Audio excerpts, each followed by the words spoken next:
Hi అండి, ఇక బగారా చేస్తున్నాం చూడండి. వేసేది చూడండి. ఫస్ట్ నెయ్యి వేసినామండి. ఆనియన్స్, కరివేపాకు, కొత్తిమీర, అల్లం వెల్లుల్లి పేస్టు ఇవన్నీ వేసుకొని తాలింపు చేసుకోవాలి. తాలింపు అయింది కూడా చూడండి. మీకు ముందు వేయటం చూపించలేదు.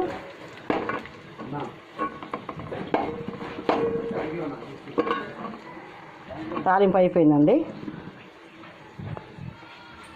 వాటర్ పోస్తాం. వాటర్ పోసుకోవాలి. గ్లాస్ తీసుకుంటే 2 గ్లాసులు తీసుకున్నాం అనుకోండి బియ్యం, 3 గ్లాసులు వాటర్ పోసుకుంటే సరిపోతుంది. మనం మామూలుగా వండుకుంటే 4 పోసుకోవాలి, కానీ దీన్ని తగ్గించి పోసుకోవాలన్నమాట. కొంచెం కొంచెం పలుకు మీద ఉండాలి కాబట్టి తగ్గించి పోసుకోవాలి. చూడండి బాగుంటుంది. దీనికి కాంబినేషన్ ఇక చికెన్ కర్రీ. తర్వాత మళ్ళీ మీకు బగారా ఇంట్లో చూపిస్తా. చూడండి ఎసరు వచ్చేసిందండి. నీళ్ళు మసిలి ఇక బియ్యం వేసుకోవాలి.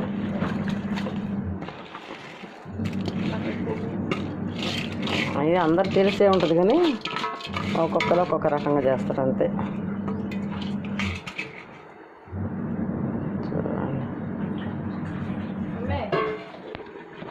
చూడండి రెడీ అయిపోయింది బగారా. అయిపోయిందండి. అన్నం అయిపోయింది. ఇక కూర చూడండి.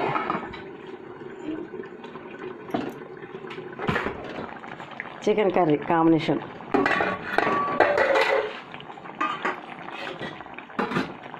Chicken curry combination. ఇది పప్పుచారండి. చూడండి ఇదే అండి combination. Bagara rice, chicken curry, ఇదిగోండి సాంబార్. ఇదండి చేసి ఒకసారి చూసుకోండి, ట్రై చేయండి. అందరు చేసుకుంటారు, కానీ ఒక్కొక్కరు ఒక్కొక్క విధంగా చేస్తారు. ఎవరు చేసే విధానం వాళ్ళది. ట్రై చేసి చూడండి. మీకు టేస్ట్ చేసి కూడా చూపిస్తా.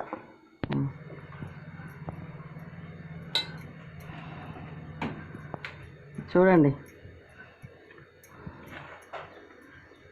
Bagara rice, chicken curry, sambar. మా సండే స్పెషల్ అండి ఇది. ఇలా మా ఇంట్లో స్పెషల్ ఇది ఏంటండి. అందుకని ఈరోజు మా అమ్మాయి చేసింది.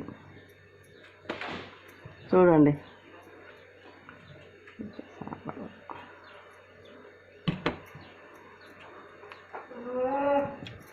అబ్బా బాగుందండి, సూపర్. ఒక్కసారి ట్రై చేసి చూడండి. రేపు ఫస్ట్ ఇవాళ మాకు సండే స్పెషల్.